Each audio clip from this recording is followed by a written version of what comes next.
Genesis chapter 45.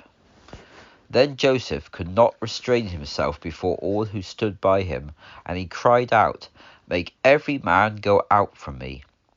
So no man stood with him when Joseph made himself known to his brothers.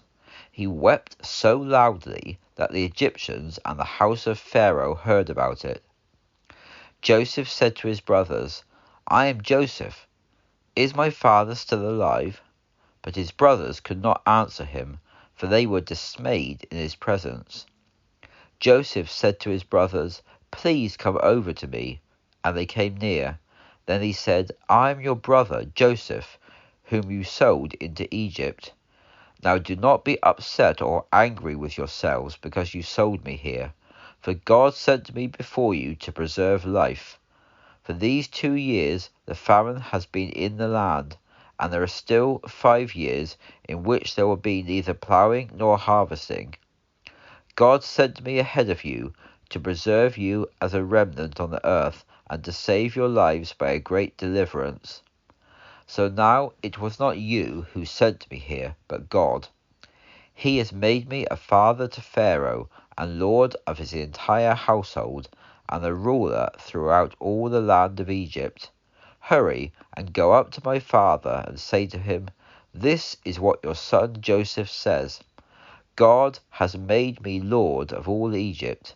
Come down to me, do not delay, and you will dwell in the land of Goshen, and you will be near me, you and your children and your children's children, along with your flocks, your herds, and all that you have. I will provide for you there, for there are still 5 years of famine to come, lest you and your household and all that you have come to poverty. Your eyes and the eyes of my brother Benjamin see that it is my mouth that is speaking to you. You must tell my father of all my glory in Egypt and of all that you have seen, and you must hurry and bring my father down here." Then he fell on his brother Benjamin's neck and wept, and Benjamin wept on his neck. Moreover, he kissed all his brothers and wept on them. After that his brothers talked with him. When the news reached Pharaoh's palace that Joseph's brothers had come, it pleased Pharaoh and his servants. Pharaoh said to Joseph, "Say to your brothers, 'Do this, load your animals and go to the land of Canaan. Get your father and your households and come to me, and I will give you the best of the land of Egypt, and you shall eat the fat of the land.' You are also commanded to say, 'Do this, take your wagons out of the land of Egypt for your little ones and for your wives, and get your father and come.' Also, do not concern yourself with your goods, for the best of all the land of Egypt is yours." So the sons of Israel did so, and Joseph gave them wagons, according to the commandment of Pharaoh, and gave them provisions for the journey. To each of them he gave a change of clothes, but he gave to Benjamin 300 shekels of silver, and 5 changes of clothes.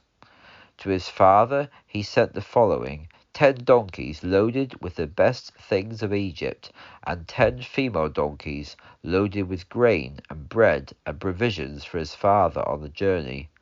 So he sent his brothers away, and they departed. He said to them, "Do not quarrel on the way." They went up out of Egypt and came to the land of Canaan to Jacob their father. They told him, "Joseph is still alive, and he is governor over all the land of Egypt." And Jacob's heart stood still, because he could not believe them. They told him all the words of Joseph, which he had said to them. And when he saw the wagons that Joseph had sent to carry him, the spirit of their father Jacob revived.